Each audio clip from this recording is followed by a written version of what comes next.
तीन बड़ी अहम खबरें हैं। एक तो ये है कि अब पाकिस्तान तहरीक इंसाफ के आज़ाद हैसियत के अंदर जीतने वाले उम्मीदवार फैसला करेंगे कि पाकिस्तान का अगला वज़ीर-ए-आज़म नवाज शरीफ साहब को बनना है या बिलावल भुट्टो ज़रदारी बनना है।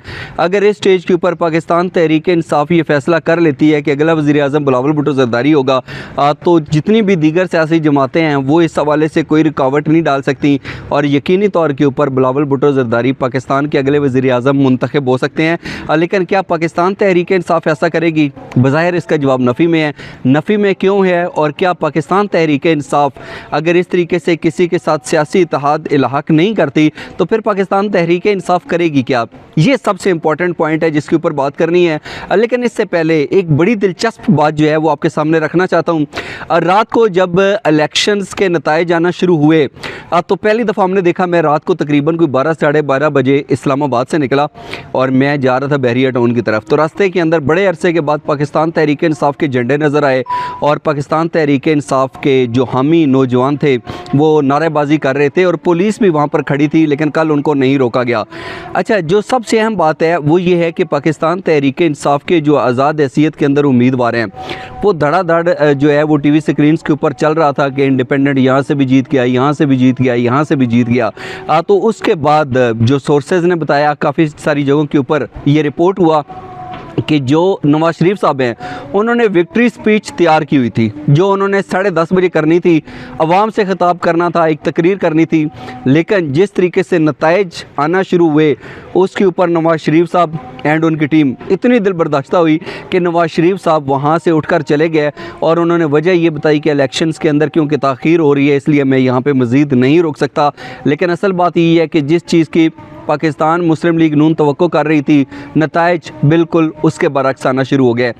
अभी थोड़ी देर पहले जियो न्यूज़ ने जो रिपोर्ट किया और वहाँ पे लिखा हुआ आ रहा था उसके मुताबिक अब तक के नताइज जो कि गैर सरकारी गैर हतमी हैं उसमें इंडिपेंडेंट यानी कि पाकिस्तान तहरीक इंसाफ के आज़ाद उम्मीदवार काफ़ी हद तक 48 नशिस्तें, इसके साथ PMLN 29 और पाकिस्तान पीपल्स पार्टी 22। और बज़ाहिर देखा जाए तो जिस तरीके से लाहौर के अंदर ख्वाजा साद रफ़ीक साहब को नाकामी का सामना करना पड़ा या सियालकोट के अंदर ख्वाजा आसिफ है उनको जिस तरीके से नाकामी का सामना करना पड़ा, इसने बिल्कुल जो है वो सूरत हाल को बदल कर रख दिया है। लेकिन बहुत सारी जगहों के ऊपर जहाँ पे रात गए पाकिस्तान तहरीक इंसाफ के आज़ाद उम्मीदवार वाज़े बर्तरी के साथ अक्सरियत पे थे, आज सुबह हमने देखा कि बिल्कुल ही उसके नताइज बदल गए।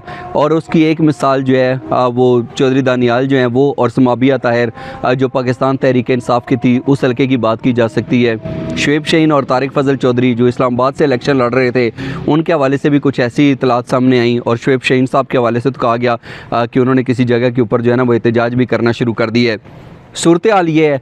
और इसके साथ साथ जो मैंने थोड़ी देर पहले कहा कि पाकिस्तान तहरीक इंसाफ जो है वो फ़ैसला करेगी कि अगली हुकूमत जो है वो किसकी होगी, अगला वज़ीर-ए-आज़म कौन बनेगा। अब लेट्स सपोज हम एक छोटी सी मिसाल ले लेते हैं कि पाकिस्तान तहरीक इंसाफ के जो आज़ाद उम्मीदवार हैं वो 80 होते हैं, वो 100 होते हैं, वो 120 होते हैं। अगर वो फ़ैसला कर लेते हैं कि नून लीग के साथ नहीं अगला वज़ीर-ए-आज़म बिलावल भुट्टो ज़रदारी को होना चाहिए और वो पाकिस्तान पीपल्स पार्टी के साथ बैठ जाते हैं और वो कहते हैं ये जो हमारी नशिस्तें हैं ये हम आपके साथ इलाक़ कर रहे हैं, आप हुकूमत बनाएं, हम नवाज शरीफ को हुकूमत नहीं बनाने देंगे। तो मेरा ख्याल है कि बड़ी क्लियर सूरत हाल है, पाकिस्तान पीपल्स पार्टी की तरफ से वज़ीर-ए-आज़म मुंतखब हो सकता है। मेरी नज़र में काफ़ी हद तक इस चीज़ के इम्कानात हैं, लेकिन ऐसा होगा नहीं। उसकी वजह यह है कि अगर पाकिस्तान तहरीक इंसाफ इस वक्त ये फैसला करती है कि वो पाकिस्तान पीपल्स पार्टी के साथ मिलती है या नून लीग, डेफिनेटली हुकूमत तो इन दोनों में से किसी एक की बननी है। अगर वो ऐसा करती है तो ये उसके लिए सियासी खुदकुशी होगी। और इमरान खान जिस तरीके से एक उनका बयानिया अवाम के अंदर बड़ा मकबूल हुआ, वो कभी भी पाकिस्तान पीपल्स पार्टी और पाकिस्तान मुस्लिम लीग नून के साथ जो है वो इत्तेहाद नहीं करेंगे। थोड़ी देर पहले पैनल के अंदर हम बैठे थे, डिस्कशन चल रही थी और उन्होंने कहा जी सियासत के अंदर इंतखाबात से पहले की सूरत हाल और होती है, इंतखाबात के बाद सूरत हाल बदल जाती है। लेकिन जिस इमरान खान को मैं जानता हूँ वो पाकिस्तान पीपल्स पार्टी के साथ इक़्तिदार के लिए नहीं बैठेगा, वो कंप्रोमाइज़ नहीं करेगा। अलबत्ता पाकिस्तान तहरीक इंसाफ जो है अब उसके पास एक बड़ा अहम मौका है कि लेट्स सपोज बात की जा रही है कि पाकिस्तान के अगले वज़ीर-ए-आज़म नवाज शरीफ और जो सदर हैं वो आसिफ अली ज़रदारी बन जाते हैं। दोनों के दरमियान एक मुफाहमत हो जाती है कि चले आए फिर इक़्तिदार के मज़े जो है वो मिल बांट के लेते हैं। तो पाकिस्तान तहरीक इंसाफ एक बड़ी स्ट्रॉन्ग किस्म की, एक बड़ी मजबूत किस्म की जो है वो अपोजिशन के अंदर जाके बैठ सकती है। और मेरा ख्याल है कि पाकिस्तान तहरीक इंसाफ को यही सूट करता है कि वो वहाँ पर बैठें। बैरिस्टर गौर ने बड़ा वाज़े तौर के ऊपर सुबह कहा, उन्होंने कौम को मुबारकबाद दी और उन्होंने कहा कि हम तकरीबन 150 नशिस्तें जो हैं वो जीत लेंगे। लेकिन बज़ाहिर शायद इतनी ज़्यादा तो वो ना जीत सकें, लेकिन इसके बावजूद जो नताइज आए हैं और जिस तरीके से पाकिस्तान तहरीक इंसाफ के लोग मुख्तलिफ़ परेशानियों का सामना कर रहे थे, और बानी चेयरमैन पीटीआई जब हमारी अडयाला जेल के अंदर मुलाकात हुई तो वो कहते थे कि ये तो जो मेरे टॉप लीडरशिप है उसको इलेक्शन से बाहर निकाल दिया, हमें बाहर निकाल दिया। लेकिन इसके बावजूद जो हमारे आज़ाद उम्मीदवार हैं जिनको इलेक्शन कमीशन ऑफ पाकिस्तान ने ख़ुद जो है वो कहा है कि आप इलेक्शन लड़ें, उनके ऊपर FIRs दी जा रही हैं, पकड़ धकड़ का सिलसिला जारी है। तो ये हमारे साथ क्या हो रहा है? लेकिन इसके बावजूद जिस तरीके से नताइज आए हैं, मेरा ख्याल है कि पाकिस्तान तहरीक इंसाफ को एक बड़ा ज़बरदस्त मौका मिला है, इससे वो भरपूर तरीके से फ़ायदा उठाएँगे। लेकिन दूसरी तरफ इलेक्शन कमीशन ऑफ पाकिस्तान भी तनकीद की जद में है। उन्होंने कहा था कि हम 10:30, 11 या 12 बजे तक रिज़ल्ट अनाउंस कर देंगे। कल की रात गुजर गई, आज का दिन काफ़ी हद तक गुजर चुका है, लेकिन अभी तक इलेक्शंस जो हैं अब वो बड़ी सुस्त रवि का शिकार हैं और इसके हवाले से बिलावल भुट्टो ज़रदारी ने भी तनकीद की है। बज़ाहिर ऐसा नज़र आता है कि जो पाकिस्तान तहरीक इंसाफ है वो कुछ हलकों के ऊपर तो रिकाउंटिंग की तरफ जाएगी, अदालतों के अंदर भी जाएगी, लेकिन इसके बावजूद अगर देखा जाए तो पाकिस्तान तहरीक इंसाफ के काफ़ी हद तक इम्कानात हैं कि वो पाकिस्तान की सियासत में वापस आ चुकी है।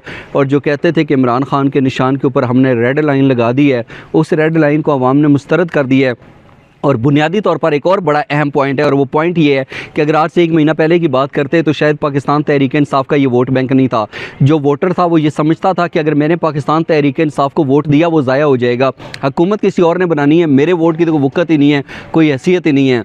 लेकिन जिस तरीके से इमरान खान साहब को साइफ़र केस के अंदर 10 साल की, तोशाखाना केस के अंदर 14 साल की और फिर गैर शरई निकाह केस के अंदर 7 साल की सज़ा सुनाई गई, तो इससे मेरा ख्याल है कि पाकिस्तान तहरीक इंसाफ को वोट बैंक अचानक से बढ़ा और वोटर्स ने फैसला किया कि हम अपने वोट की ताकत से इस निज़ाम को बदलेंगे, हम अपनी कैपेसिटी के अंदर आखिरी हद तक जाएंगे। और कल बड़ी तादाद के अंदर जो है वो वोटर्स बाहर निकले, पाकिस्तान तहरीक इंसाफ को वोट डाला। अब तक की सूरत हाल ये है। इस हवाले से अपना कीमती फीडबैक ज़रूर दीजिएगा। आज का व्लॉग देखने का बहुत शुक्रिया, अपना ख्याल रखिए, अल्लाह हाफ़िज़।